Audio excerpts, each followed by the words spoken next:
안녕하세요. 썰밤 청취자 여러분 반갑습니다. 오늘 사연도 재밌게 한번 읽어나가 볼게요. 구독과 좋아요 한 번씩 꼭 부탁드릴게요. 그럼 시작하도록 하겠습니다. 안녕하세요. 저는 충청도 조용한 시골 마을에 사는 40대 여성입니다. 제가 나고 자란 친정집 근처에서 작은 카페를 운영하며 살고 있죠. 매일 아침 일찍 일어나 빵을 굽고 커피를 내리며 손님들과 소소한 일상을 나누는 평범한 날들이 이렇게 소중할 줄은 예전엔 미처 몰랐습니다. 사실 불과 1년 전까지만 해도 저는 전혀 다른 삶을 살고 있었어요. 10년이 넘는 세월을 오직 한 사람의 아내로, 며느리로만 살았죠. 저 자신이 누구인지, 뭘 좋아하는지조차 잊고 살았던 것 같아요. 그런데 며칠 전 카페에 온 한 손님이 남편의 무시와 폭언에 시달리면서도 아이들 때문에 참고 산다는 말을 들으니 과거의 제 모습이 떠오르더군요. 그래서 혹시 지금 이 순간에도 자신을 잃어버린 채 숨죽이며 사는 분들이 계신다면 그분들께 작은 용기라도 드리고 싶은 마음에 이렇게 사연을 보내게 됐습니다. 그럼 지금부터 어떻게 제가 지긋지긋한 결혼 생활에서 벗어났는지 그 남다른 삶의 이야기를 시작해 보겠습니다. 저와 남편이 처음 만난 건 27살 때였어요.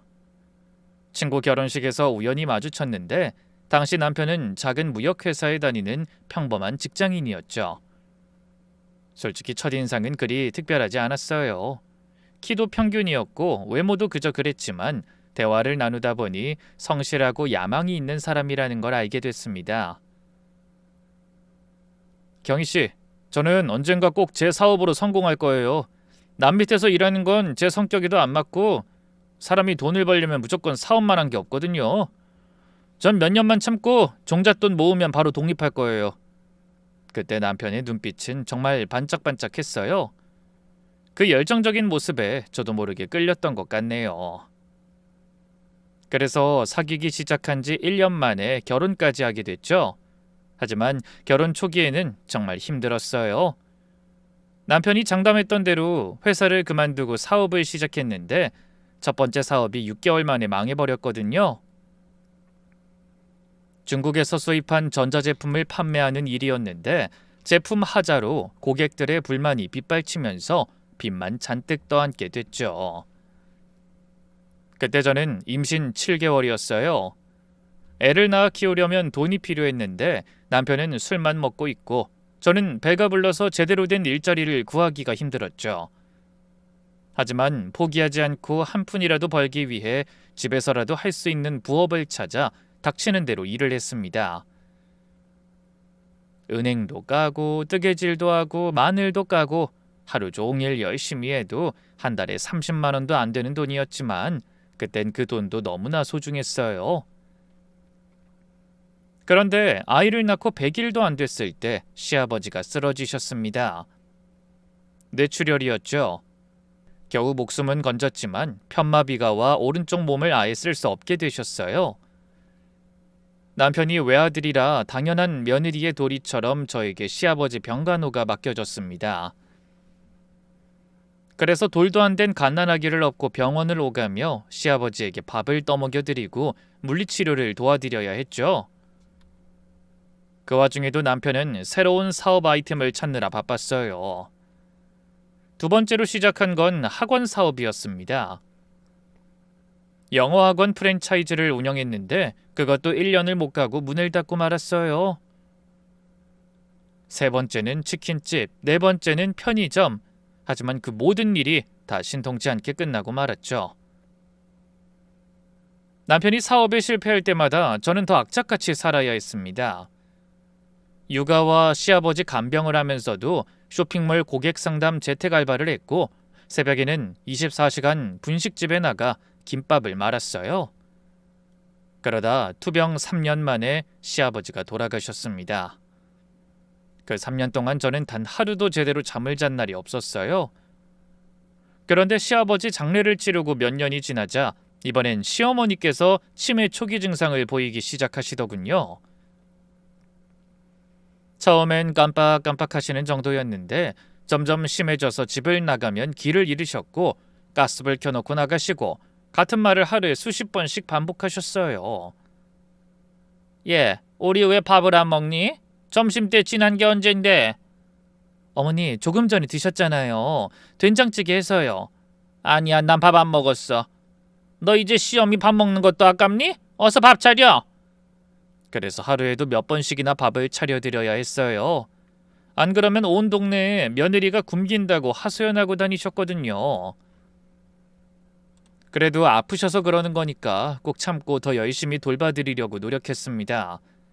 그러다 남편이 실버 전용 쇼핑몰을 시작한 건 시어머니 치매가 심해질 무렵이었어요. 남편은 시어머니를 돌보는 저를 보면서 어르신들 관련된 사업이 전망이 밝다고 자신하더군요. 여보, 이번엔 정말 잘 될 것 같아. 이제 고령화 시대잖아. 실버 용품 수요도 계속 늘어날 거야. 앞으로 사회에 꼭 필요한 일이라고. 그렇게 시작한 실버 쇼핑몰 사업은 2년 차부터 드디어 자리를 잡기 시작했어요. 처음 1년은 적자였지만 2년 차부터 흑자로 돌아서고 점점 성장하는 모양이었습니다. 남편은 드디어 제대로 된 자기 일을 찾았다며 들뜬 얼굴로 말했어요.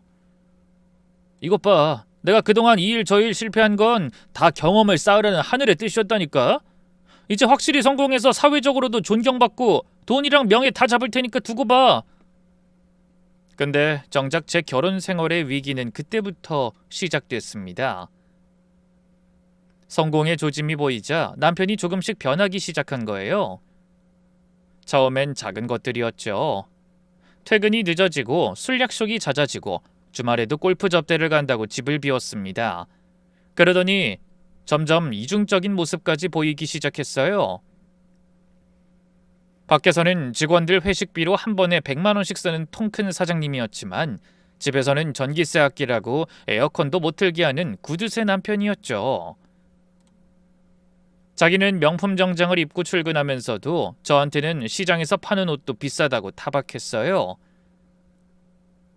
가장 견디기 힘든 건 제 친정을 무시하는 태도였습니다. 저희 아버지는 평생 성실하게 일하셨지만 돈복은 없는 분이었던 것 같아요.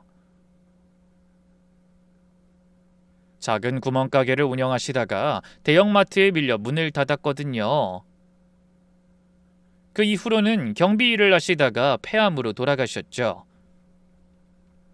그때 그나마 모아놓은 돈을 병원비로 다 쓰고 혼자 남은 친정엄만 기초연금과 밭에서 농사지은 작물을 내다 팔아 생활하고 계셨습니다. 남편이 바로 그런 저희 친정의 가난을 비웃은 겁니다.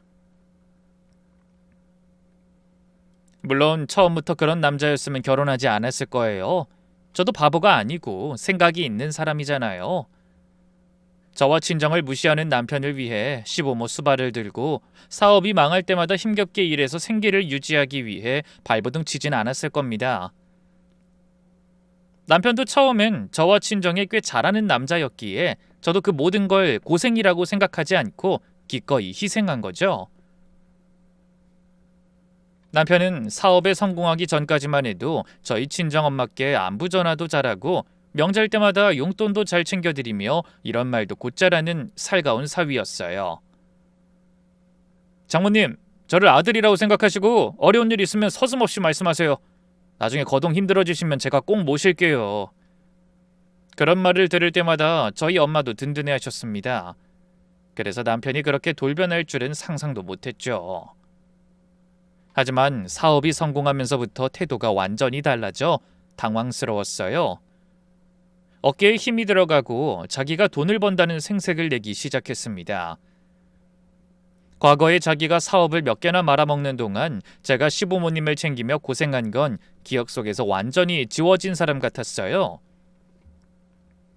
그런 행동들이 심해지더니 급기야 저희 친정엄마가 오시면 인상을 쓰며 대놓고 싫은 티까지 내더라고요. 장모님이 우리한테 뭐 하나 보태주는 것도 없으면서 왜 자꾸 오시는 거야? 당신 무슨 말을 그렇게 해. 서울에서 결혼식이 있어서 올라오셨다가 시간이 늦을 것 같아서 내가 오시라고 한 거야. 주무시고 내일 날 밝을 때 가시라고. 아, 여기가 네 집이냐? 왜 나한테 묻지도 않고 마음대로 친정 식구를 끌어들여? 그리고 아무리 딸이 오라고 했어도 어떻게 사돈이 있는 집에서 저렇게 눈치 없이 자고 간다고 해? 아이, 정 자고 가야 하거든. 어디 여관이라도 가시던지. 아, 여기가 무슨 무료 여인숙이야? 뭐라고? 당신 해도 해도 너무하는 거 아니야? 우리 엄마한테 그게 무슨 막말이야? 내가 뭐 틀린 말 했냐? 딸이 돈 한 푼 못 벌고 사위 등골 빼고 사는 거 뻔히 알면서 어떻게 아무렇지 않게 여기 와서 주무신다고 해? 거지 근성이 있으신가? 너무 놀라서 말문이 막혔습니다. 하지만 싸워봤자 해결되는 건 아무것도 없었어요. 그맘때 남편은 자기보다 돈과 권력이 있다고 생각하는 사람이 아니면 다 우습게 여기고 무시했거든요. 한마디로 성공에 취해서 아나무인이었던 겁니다. 그러면서 가족한테 쓰는 돈은 1,000원짜리 한 장도 아까워했어요. 시어머니 치매가 점점 심해지셔서 요양보호사를 쓰자고 하는 것도 반대했죠. 여보, 어머니 치매가 있으시니까 장기 요양보험 혜택 받으면 요양보호사 쓰는 비용 지원받을 수 있다더라. 우리도 그것 좀 알아볼까? 뭐? 아무리 지원을 받아도 완전 공짜는 아니잖아. 아, 너 집에서 팽팽 노는데 왜 그런 쓸데없는 돈을 써? 시어머니 모시는 게 벌써 꽤가 나냐? 말 같지도 않은 소리 하지 마. 남편은 절 무조건 집에서 노는 사람 취급했어요. 하지만 그맘때 저는 하루 24시간이 모자랄 정도로 바쁘게 살고 있었습니다. 아침부터 아이를 챙기고 돌아서면 밥을 찾는 시어머니 식사와 약을 챙겨드리면 하루가 어떻게 가는지도 모르겠더군요. 그 와중에 아무도 도와주는 사람 없이 혼자 집안일을 다 하며 남편 와이셔츠는 주름 하나 없이 다려야 했고 구두는 반짝반짝 닦아놔야 했죠. 근데 더 얄미운 건 남편이 밖에 나가면 늘 저를 치켜 세우며 이런 말을 했다는 거예요. 아, 이 사람이 어머니 너무 잘 모셔줘서 제가 사업에 성공할 수 있었던 것 같아요. 정말 고마운 사람이죠. 하지만 정작 저한텐 늘 입술을 삐죽이며 당연히 해야 할 일을 하는 거라고만 했습니다. 그러던 어느 날 친정엄마가 몸이 안 좋으셔서 서울에 있는 병원에 오실 일이 생겼다고 했더니 남편이 걱정은커녕 황당한 말을 늘어놨죠. 너 절대 장모님 병원 따라다닐 생각하지 마라. 뭐? 그럼 엄마가 서울까지 와서 병원에 가신다는데 모른 척하란 말이야? 아이, 장모님이 한두 살 먹은 어린애냐? 아니면 우리 엄마처럼 정신없는 노인네야? 멀쩡히 자기 힘으로 잘 다닐 수 있는데 왜 네가 거기까지 따라가? 가서 뭐 병원비라도 내려고? 자꾸 그렇게 멀쩡한 사람 도와주려고 하면 점점 기대려고 한다. 아예 처음부터 기대를 못하게 해야 나중에 편해. 그 말에 저는 전과는 비교도 안 될 정도의 실망과 배신감을 느껴야 했습니다. 사람이 변해도 어떻게 그렇게 변할 수 있는지 어이가 없을 지경이었죠. 그뿐만이 아니었어요. 자기는 주말에도 새벽부터 골프 치러 나갔다 밤늦게 들어오면서 제가 친정 나들이 한번 하려고 하면 온갖 눈치를 다 줬습니다. 애 키우고 노인네 돌보는 사람이 어딜 간다 그래? 그깟 없이 사는 친정에서 뭐 하나 얻어올 것도 없는데 뭐하러 뻔질나게 드나드냐고. 뭐야? 엄마 혼자 적적하시니까 내가 주말이라도 한 번씩 가려는 건데 그것도 못하게 해? 애는 내가 데리고 가면 되니까 주말만이라도 당신이 집에 붙어 있으면서 어머니 좀 돌봐드리면 되잖아. 내가 노냐? 마누라라는 게 남편이 밖에서 힘들게 일해서 돈 벌어오면 고마운 줄 알고 편하게 해줄 생각을 해야지. 왜 도움 하나도 안 되는 친정 때문에 돈 벌어오는 사람을 피곤하게 해? 그리고 너 친정 갈 때마다 뭐 바리바리 챙겨가는 거 내가 모를 줄 알아? 가져가긴 내가 뭘 가져가? 당신이 주는 알량한 생활비로 한 달 살기도 얼마나 빠듯한데. 그럴 때면 너무 기가 막혀 남편과 말도 섞고 싶지 않았어요. 그런 제 속도 모르고 친구들은 전화를 걸어 부럽다고 노래를 부르더군요. 너희 남편 사업 대박 났다며? 이제 고생 끝내고 편하게 살 수 있겠네? 아, 부럽다 부러워. 사모님 소리 들으면서 사는 기분 어떤 거니? 좋지? 하지만 그럴 때마다 저는 대충 웃어 넘겼습니다. 남들에게 대놓고 남편의 흉을 볼 수도 없고 혹시 말한다고 한들 누가 믿을 것 같지도 않았거든요. 겉으로 보기엔 남편은 인성과 능력을 갖춘 성공한 사업가였고 정말 완벽한 남자였으니까요. 그 중에서도 가장 서러운 건 남편이 마치 저를 남자 덕 보며 편하게 놀고 먹는 여자처럼 대하는 것이었어요. 너 남편 잘 만나서 팔자 폈다? 내가 뭐랬냐? 꼭 성공할 거라고 했지? 네가 부모 복은 없어도 남편 복은 있는 거야. 나같이 능력 있는 남자 만난 거 보면. 그런 말을 들을 때마다 10년이 넘는 제 노력과 희생이 한순간에 부정당하는 기분이었죠. 더 화가 나는 건 남편이 밖에선 좋은 사람인 척하느라 자선행사에 거액을 기부하면서 나눔을 실천하는 사업가라는 말을 듣고 산다는 거였어요.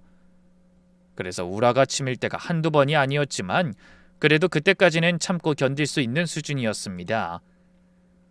무엇보다 남편이 처음으로 이룬 성공에 취해 일시적으로 그러는 거라고 생각했기 때문에 언젠가는 정신 차릴 걸로 여겼거든요. 하지만 얼마 지나지 않아 그런 제 인내심이 한꺼번에 날아가 버리는 사건이 일어나고 말았습니다. 그날은 저희 친정엄마의 68번째 생신이었어요. 저는 아침부터 달력을 보며 한숨을 쉬었습니다. 1년 전 생신에도 2년 전 생신에도 친정에 가지 못했거든요. 아니, 정확히 말하자면 남편이 가지 못하게 했다는 게 맞겠죠? 아픈 시어머니 두고 어딜 간다는 거야? 생일이 뭐 그렇게 대수라고 명절에 보면 되지. 외동딸이 3년째 엄마 생신에도 얼굴을 비추지 못하다니 저 자신이 너무나 한심하고 못난 사람 같아 자괴감이 몰려왔어요.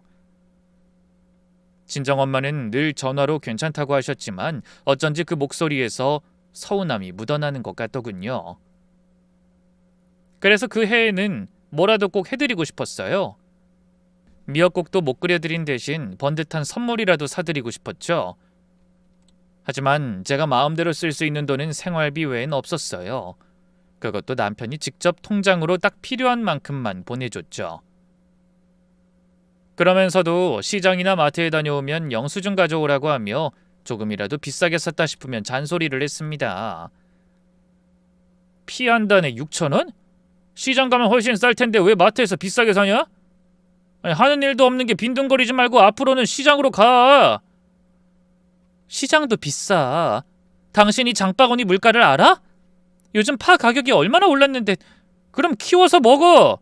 밖에서 돈 버는 게 쉬운 줄 아냐? 어떻게든 한 푼이라도 아낄 생각을 해야지. 비싼 걸 알면서도 넙죽넙죽 사다 먹어. 그렇게 타박하는 남편에게 친정엄마 생신 선물 살 돈을 달라고 할 수는 없었습니다. 그래서 제가 선택할 수 있는 방법은 미리미리 반찬값을 한 푼 두 푼 아껴 목돈을 마련해 두는 것뿐이었죠. 그런 노력으로 악착같이 몇 달 만에 모은 돈이 53만 원이었습니다. 큰 돈은 아니지만 제가 할 수 있는 최선이었어요. 그 돈을 친정엄마께 생신 선물로 송금하기로 마음먹었습니다. 못 가는 대신 용돈이라도 좀 넉넉히 드리고 싶었거든요. 그래서 엄마 생신 당일 밤에 휴대폰으로 50만 원을 송금하고 전화를 드렸죠. 엄마, 생신 축하해요. 어머, 우리 딸 바쁜데 전화를 다 했네? 미안해, 엄마. 아침에 일찍 전화하려고 했는데 오늘따라 시어머니가 계속 날 찾으셔서 올해도 못 가고 전화만 하네. 괜찮아. 철마다 돌아오는 생일 뭐 대단하다고. 엄마 너만 잘 살면 그런 거 다 상관없어. 그 말씀에 코끝이 찡해왔습니다. 엄마, 통장 한번 확인해봐요. 50만 원 보냈거든? 맛있는 거 사드시고 옷도 한번 사요? 뭐? 아니 무슨 돈을 그렇게 많이 보냈어? 많긴. 재작년부터 계속 그냥 넘어갔는데. 정말 미안해, 엄마. 뭘 그런 걸 다 일일이 신경 쓰고 그래. 근데 이거 박서방도 알아? 그 질문에 잠시 말문이 막혔어요. 엄마한테 대놓고 제 상황을 말씀드린 적은 없었지만 언젠가부터 눈치를 채신 것 같더라고요. 제가 남편 눈치 보며 산다는 것도 용돈 한 푼 제대로 쓸 수 없다는 것도요. 속이 상해서 괜히 큰 소리 쳤답니다. 에이, 엄마 괜찮아요. 그 사람 이런 푼돈 쓰는 거 신경 쓰지도 않아. 그리고 엄마 생신인데 그 정도는 한참 약소하지. 그래, 고맙다. 잘 쓸게, 우리 딸. 엄마랑 통화하다 보니 괜히 제 신세가 처량하고 엄마한테 미안한 마음이 들어 목이 메었어요. 금세 눈물도 차올랐죠. 엄마, 시어머니만 챙기느라 친정엔 신경 못 쓰는 못난 딸이라 미안해. 다른 집 딸들은 생신에 내려가서 좋은 옷도 사드리고 여행도 같이 가고 그럴 텐데. 어머, 너 우는 거야? 아유, 엄마 괜찮아. 너 힘든 거 엄마가 몰라? 박서방 내조하고 애 키우고 시어머니 수발 들고 몸이 10개라도 모자랄 텐데. 어느새 엄마의 목소리도 떨리고 있었어요. 저희 모녀는 그렇게 전화기를 사이에 두고 한참을 울먹였습니다. 그런데 그때였어요. 갑자기 방문이 벌컥 열리며 도끼 눈을 뜬 남편과 눈이 마주쳤습니다. 저는 생각지도 못한 상황에 기겁하며 소리쳤죠. 여보, 오늘따라 왜 이렇게 일찍 들어왔어? 급히 눈물을 닦으며 전화기를 얼른 뒤로 감췄지만 남편의 대답은 곱지 않더군요. 몇 시에 들어오든 내 맘이지. 내가 내 집 들어오는데 너한테 보고하고 와야 해? 근데 누구랑 통화했어? 그 말을 하는 남편의 눈빛이 예사롭지 않았습니다. 제 얼굴을 뚫어지게 바라보는 눈에 뭔가 불만이 가득 담겨 있는 것 같았어요. 저는 최대한 태어난 척 연기하려고 노력했죠. 아, 우리 엄마 오늘 엄마 생신이잖아. 뭘 잘했다고 넙죽 대답해? 내가 못 들은 줄 알아? 남편의 얼굴이 순식간에 똥 씹은 표정이 되었어요. 저는 마른 침을 꿀꺽 삼키며 답했습니다. 그게 무슨 소리야? 생신이라 엄마한테 전화 한 통 한 건데. 하! 뻔뻔하게 시침이 떼는 거 봐라. 네가 전화만 했어? 분명히 50만 원 보냈다고 하는 거 내가 똑똑히 들었는데. 역시 남편이 전화통화를 들은 모양이었어요. 저는 눈을 질끈 감고 이판사판이라는 생각으로 대답했습니다. 그래, 우리 엄마 용돈 좀 드렸어. 벌써 3년째 못 갔는데 그 정도도 못해? 용돈? 50만 원이 용돈이냐? 그것도 내가 번 돈으로 인심 써놓고 뻔뻔하게 큰소리 치시겠다? 남편의 목소리가 점점 커졌어요. 시어머니와 아이가 들을까봐 걱정됐지만 남편은 아랑곳하지 않았죠. 당신 혼자 벌었어? 내가 집에서 살림 잘해서 당신이 밖에서 성공한 거라며. 사람들한테 했던 말 잊었어? 야, 너 그걸 고지고대로 들었냐? 내가 이만큼 마누라 생각하는 사람이라는 거 보여주려고 그냥 뻔한 얘기 좀 짓거려 본 거잖아. 네가 뭘 얼마나 내조했다고.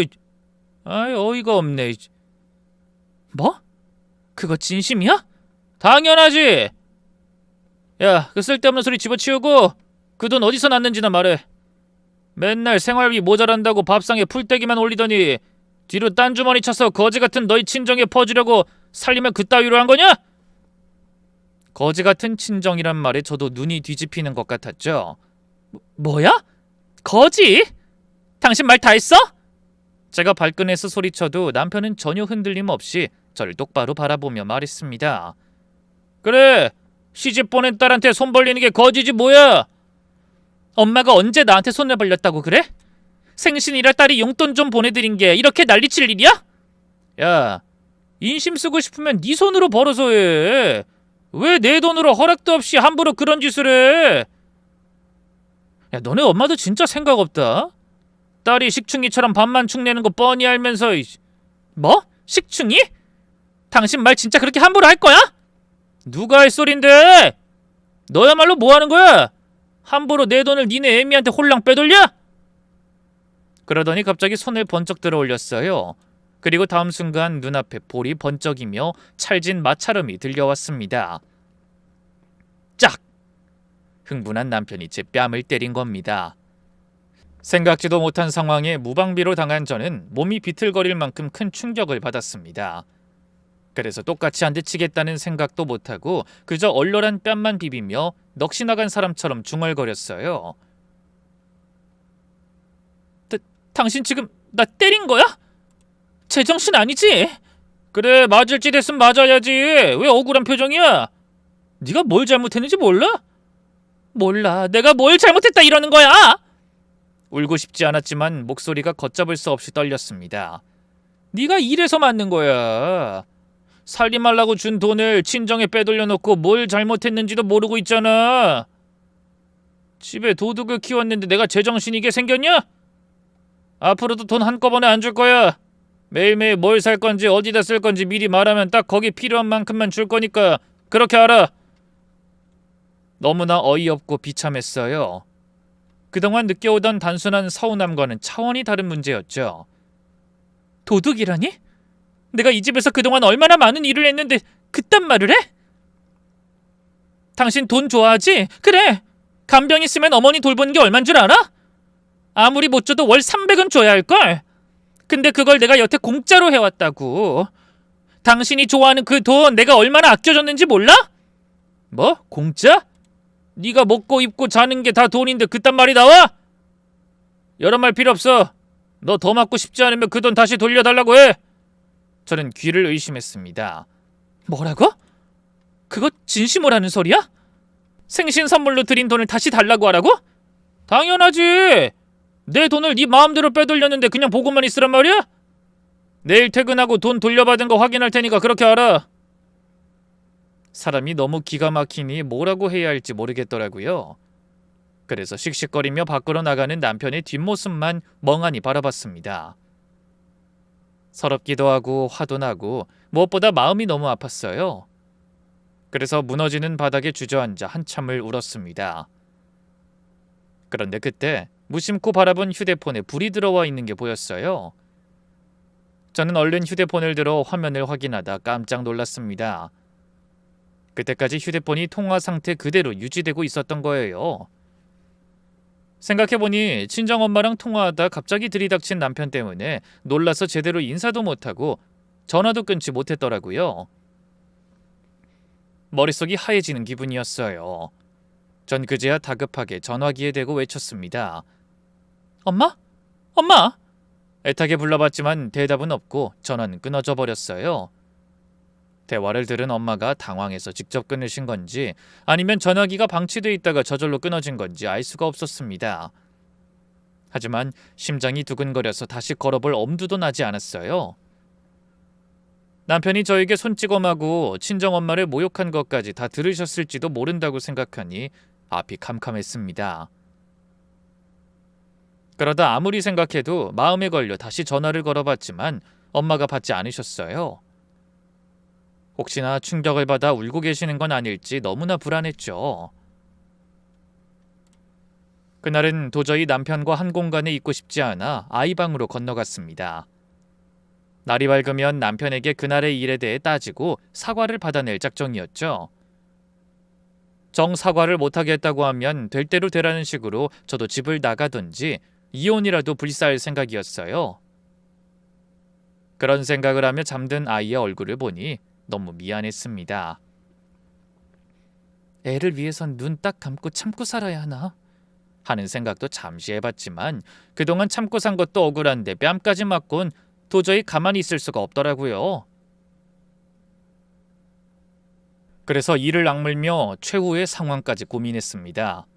그러다 새벽녘에야 간신히 잠들었지만 자다 깨길 반복하며 뒤척이면서도 마음속으로는 엄마가 걱정됐죠.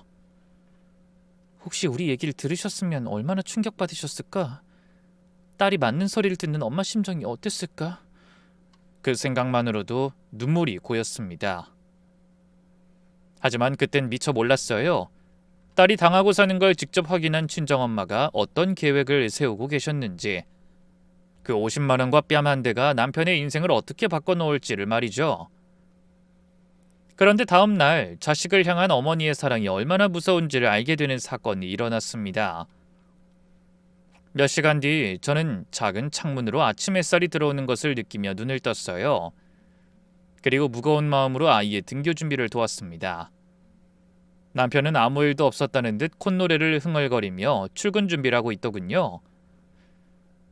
잠시 후 학교 가는 아이를 배웅하고 집 안으로 들어서는데 그때 안방에서 남편의 휴대폰 벨소리가 요란하게 울렸습니다. 아침부터 누가 전화를 하나 싶었죠. 그러다 남편이 통화하는 소리에 깜짝 놀랐습니다. 장모님? 저희 친정엄마가 그런 아침에 남편에게 먼저 연락하셨다는 사실 자체가 놀라운 일이었어요. 그런데 몇 마디 대화를 나누던 남편이 갑자기 기함하며 소리치는 걸 듣고 더 놀랐습니다. 네? 뭐라고요? 아니 그게 무슨... 그러더니 남편이 다급하게 옷을 입기 시작했어요. 저는 본능적으로 뭔가 심상치 않은 일이 일어났음을 느꼈죠. 잠시 후 거실로 뛰쳐나온 남편의 얼굴이 하얗게 질려 있었습니다. 그동안 제가 한 번도 본 적 없는 표정이었어요. 그 수많은 사업을 말아먹을 때도 볼 수 없던 얼굴이더군요. 그 순간 저와 눈이 마주친 남편이 이를 갈듯이 이렇게 말했습니다. 야, 니네 엄마가 지금 무슨 짓을 벌이려는 거 하는지 알아? 뭐? 엄마가 뭘 어쨌다고? 너 지금 당장 니네 엄마한테 전화해서 그만두라고 말해. 빨리! 남편이 소리를 지르며 달려와 제 어깨를 잡고 흔들었습니다. 하지만 저는 남편이 무슨 말을 하는지 전혀 모르겠더라고요. 무슨 일인데? 니네 엄마가... 아이씨, 설명할 시간 없어. 두고 봐라. 내가 이대로 가만히 당하고 있나? 그러고는 구두도 제대로 신지 못하고 대충 발만 집어넣은 뒤 현관문을 박차고 나갔어요. 차키를 들고 뛰어가는 뒷모습이 정말 다급해 보였죠. 저는 어리둥절한 채로 서 있다 친정엄마에게 전화를 걸어봤습니다. 엄마, 나야. 별일 없지? 사실 어젯밤에... 경이야, 엄마 괜찮아. 넌 괜찮아?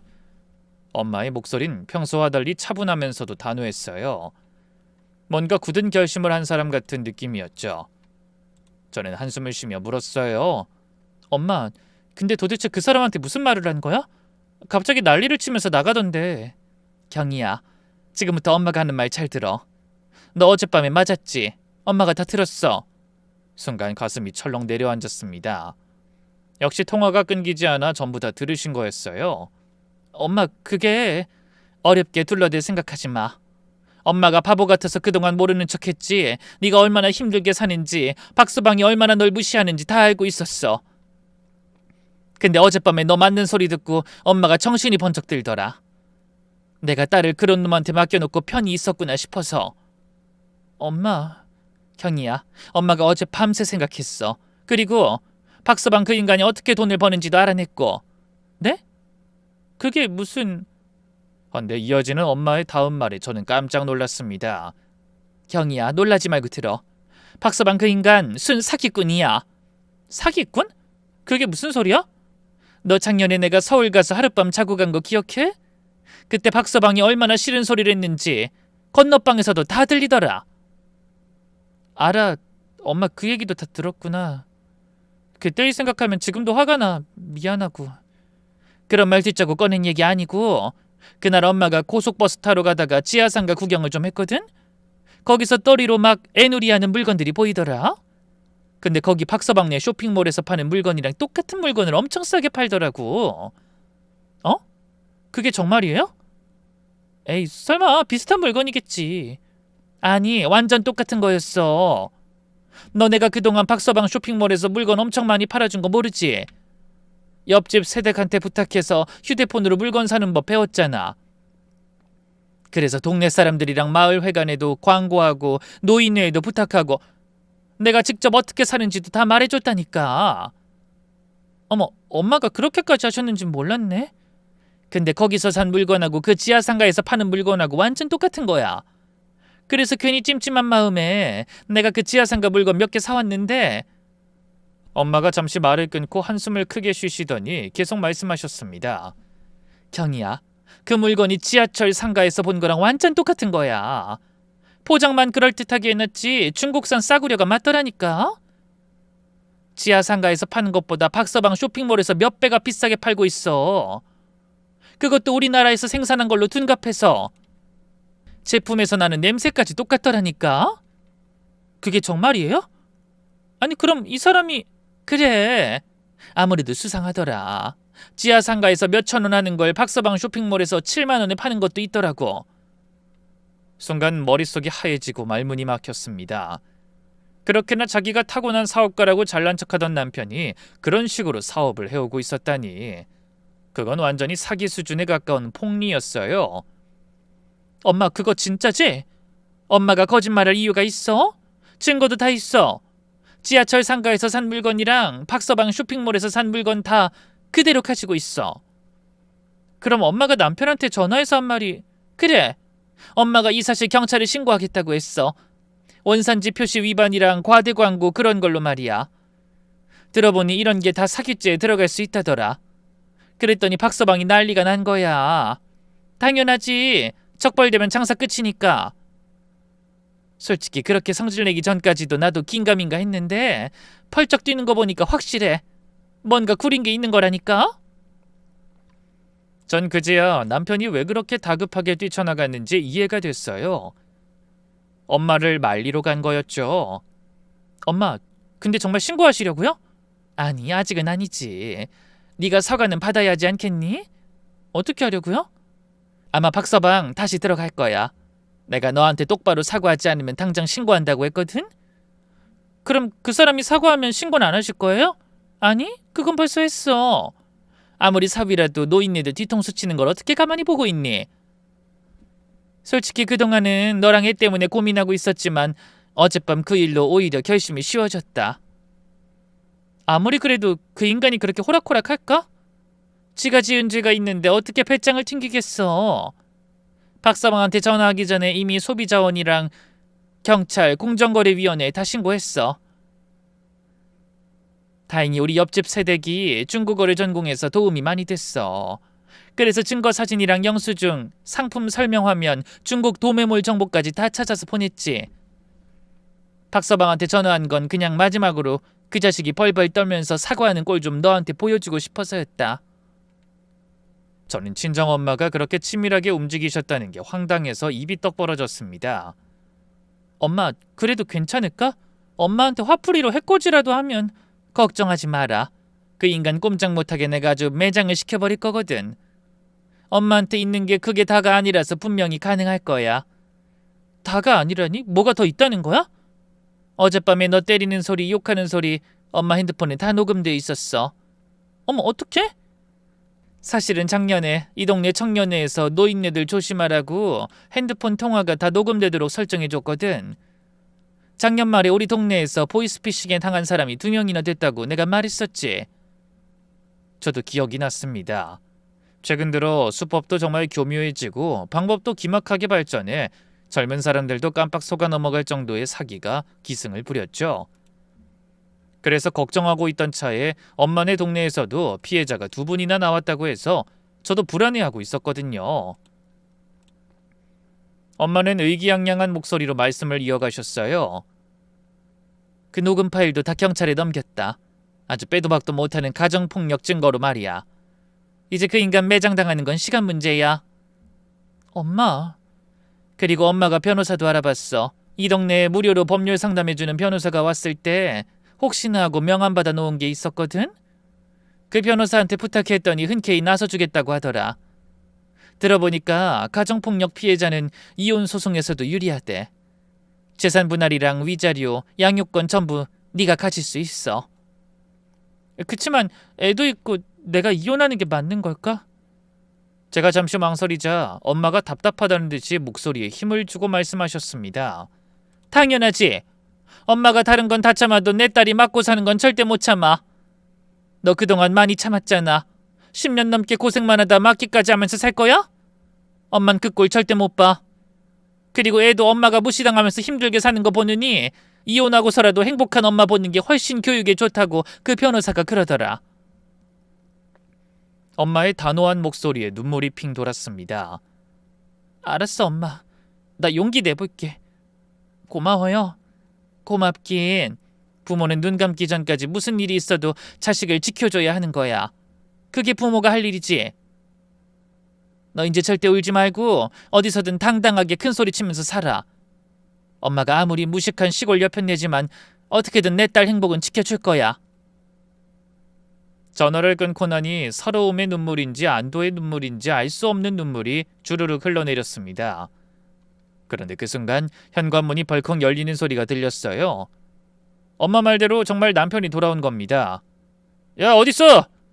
하지만 예상과는 다르게 남편의 목소리는 분노로 가득 차 있었어요. 그래도 예전처럼 두렵진 않았습니다. 오히려 불쌍해 보이기까지 했죠. 제가 아무 말이 없자 남편이 방문을 벌컥 열고 들어왔어요. 온몸에 땀을 흘리며 숨을 헐떡이고 있더군요. 친정으로 가려다가 엄마와 통화를 하고 돌아온 모양이었죠. 전 일부러 시치미를 떼고 아무것도 모르는 척 물었습니다. 왜 이렇게 빨리 왔어? 무슨 일 있어? 닥쳐. 다 알고 있으면서 어디서 모른 척이야? 니네 엄마가 뭐라고 한 줄 알아? 경찰에 날 신고하겠다고 하더라. 세상에. 자기 사위를 사기꾼으로 만드는 노인네가 어딨냐? 치매약은 우리 엄마가 아니라 너네 엄마가 먹어야 하는 거 아니야? 아, 그게 뭐? 다 사실이잖아. 뭐? 지금 장난하냐? 너네 엄마가 우리 쇼핑몰에 경찰이랑 소비자원, 공정거래위원회에도 다 신고하겠대. 이게 완전히 내 인생 끝장내려고 작정한 게 아니면 뭐야? 남편이 분노가 치밀어 미치겠다는 표정으로 절 쳐다봤습니다. 금방이라도 다가와 다시 손을 올릴 것 같은 분위기였죠. 하지만 저는 조금도 주눅들지 않고 고개를 빳빳이 치켜들고 말했어요. 당신 중국산 싸구려 국산이라고 속여서 팔았잖아. 3,000원짜리 7만원에 팔면서 어르신들 속인 거잖아. 그게 사기 아니면 뭐야? 야, 그게 왜 사기야? 그건 비즈니스야. 모든 사업가가 다 하는 거라고. 장사하면서 마진 남기는 건 당연한 거지. 내가 봉사하려고 일하는 줄 아냐? 마진? 20배가 넘는 가격에 파는 게 정상적인 마진이야? 거기다 원산지 속이고 의료기기 인증번호도 조작한 것 같던데 그게 정상적인 사업이야? 제 말에 남편의 얼굴이 일그러졌습니다. 누가 그런 소리를 해? 영업방해랑 명예훼손으로 고소당해봐야 정신 차릴 건가? 그래, 당당하면 어디 해봐. 우리 엄마가 중국말 능통한 사람 도움받아서 다 알아보셨어. 당신 쇼핑몰에서 파는 물건들이랑 중국 도매 사이트 제품들 비교해보니까 다 똑같다던데? 제조 번호까지 일치하는 거 확인했다더라. 그게... 남편이 말을 더듬으며 변명할 거리를 찾는 것 같았죠. 그리고 어젯밤에 나한테 한 행동 다 녹음으로 남아있어. 가정폭력 증거로 충분하지. 계속 뻔뻔하게 버티던 남편의 눈빛이 그 마지막 말에 심하게 요동쳤습니다. 너희 뭐냐? 지금 진심이야? 나 잡아넣으려고 작정한 거지? 작정? 망하려고 작정을 한 건 당신이지. 우리가 없는 일 만들어낸 거 아니잖아. 야, 너 미쳤어? 애 생각 안 해? 내가 이대로 당하면 우리 애는 내가 알아서 잘 키울 테니까 그런 걱정하지 마. 웃기고 있네. 멀쩡한 박씨 집안 애를 네가 키우게 할 것 같아? 애는 무슨 일이 있어도 내가 키워야지. 꿈 깨. 사기꾼인 것도 모자라 가정폭력 가해자인데 누가 양육권을 줘? 이 미친 노인네가 도대체 무슨 일을 꾸민 거야? 남편이 분노를 주체하지 못하고 다시 저에게 다가오더니 또 손을 들어 올렸습니다. 하지만 이번엔 그냥 당하고만 있지 않았어요. 저는 재빨리 한 발 물러서며 휴대폰을 들어 올렸죠. 때려봐. 지금 녹화 중이야. 한 대 더 때리면 증거만 하나 더 추가되는 거야. 당신 지금도 이미 가해자야. 여기서 한 번 더 폭력 행사하면 실형도 가능할걸? 그 말에 남편의 손이 허공에서 멈추더니 천천히 내려갔죠. 그 모습을 보자 한심하다는 생각밖에 안 들었어요. 그런 인간을 위해서 제가 그 긴 세월을 참고 살았나 싶더라고요. 남편은 이내 소파에 주저앉으며 머리를 감싸주고 중얼거렸어요. 아이씨, 어쩌다 이렇게 된 거야. 당신이 그렇게 만든 거지. 10년 넘게 날 무시하고 친정을 깔보고 사기로 돈 벌고 그러면서 끝까지 잘 될 거라고 생각했어? 그러자 갑자기 남편이 태도를 바꿔 드디어 엄마가 바라던 대로 제 앞에 무릎을 꿇었습니다. 경희야, 미안해.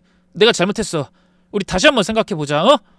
그 긴 세월에 이렇게 허무하게 끝낼 순 없잖아. 10년이 장난이야? 하지만 저는 절망적인 표정의 남편에게 콧방귀를 끼며 답했습니다. 10년?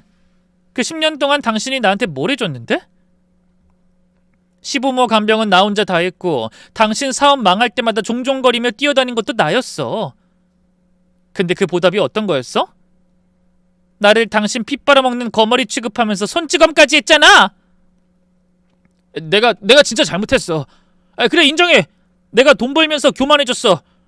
사실 그동안 계속 실패만 하면서 자존심이 많이 상했었어. 근데 성공하니까 나도 좀 잘난 척하고 싶었나 봐. 다 후회해. 나 앞으로는 진짜 잘할게.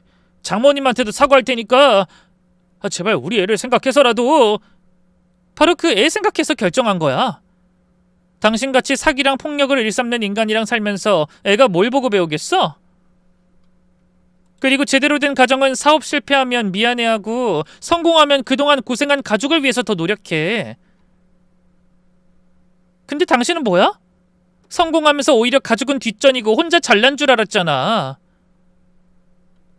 남편은 말문이 막혔는지 입도 달싹이지 못하고 멍하니 제 얼굴만 바라봤습니다.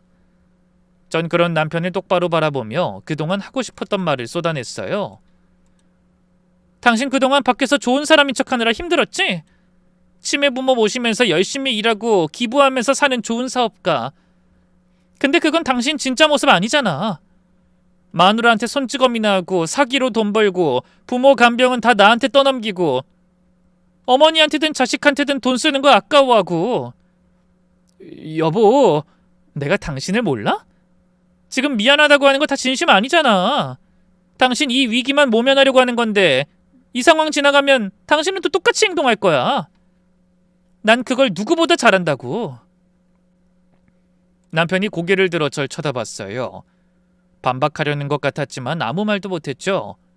제가 전곡을 찔렀으니까요.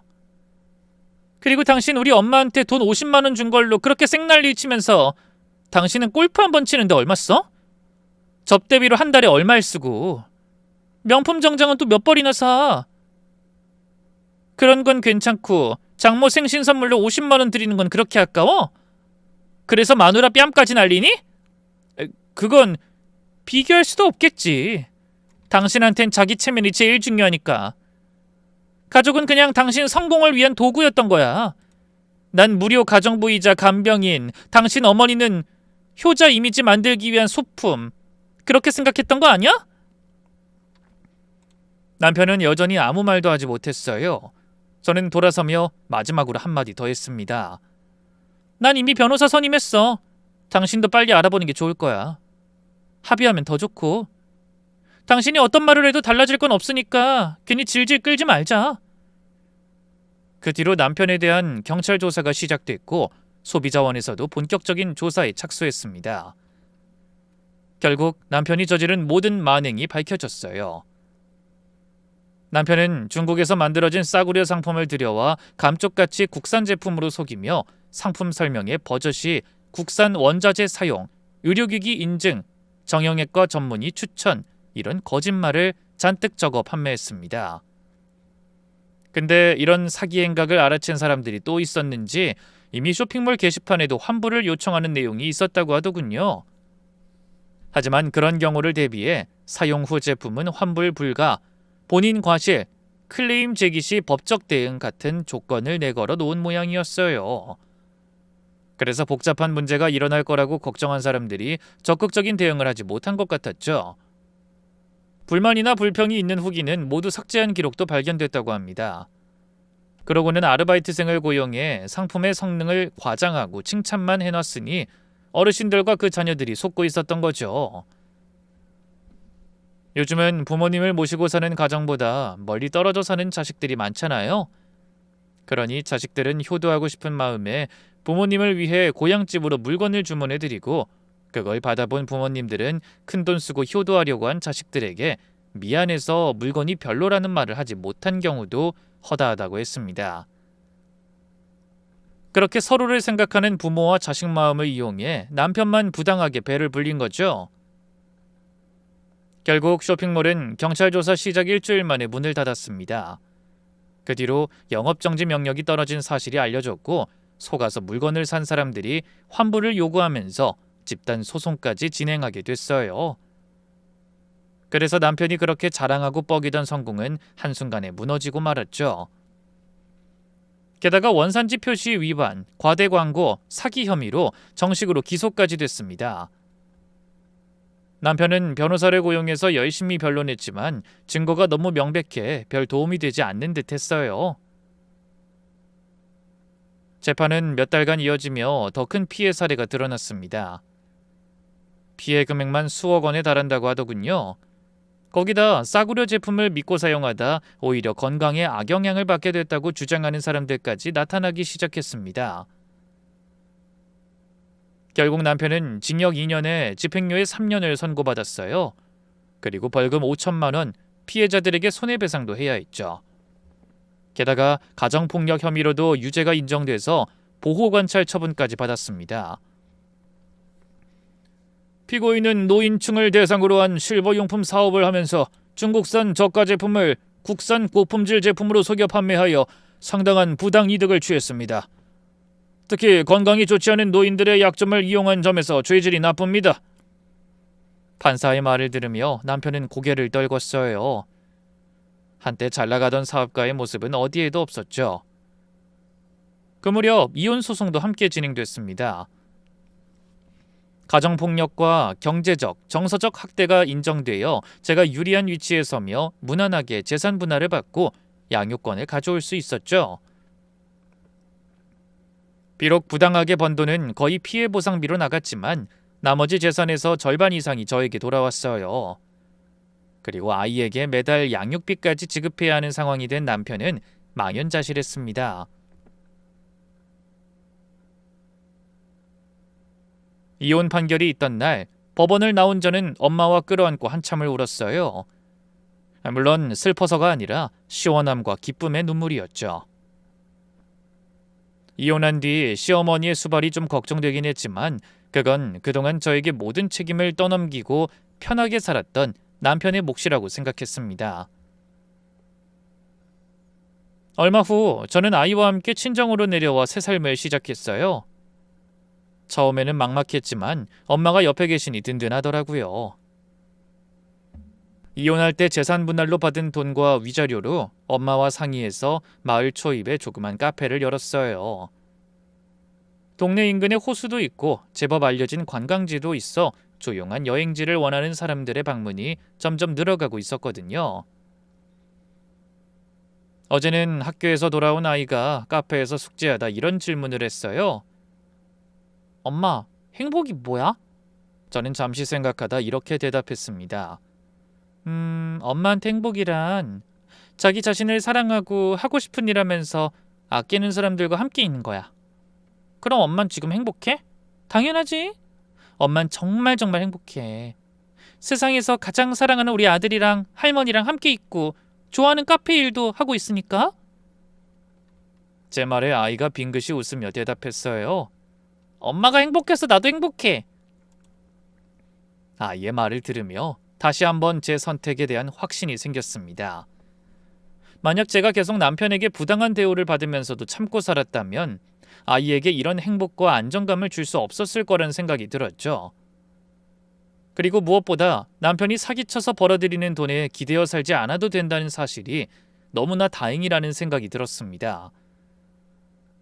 그런 돈으로 부를 이루고 아이를 풍족하게 키운다 한들 부끄럽기만 할 뿐 무슨 의미가 있겠어요?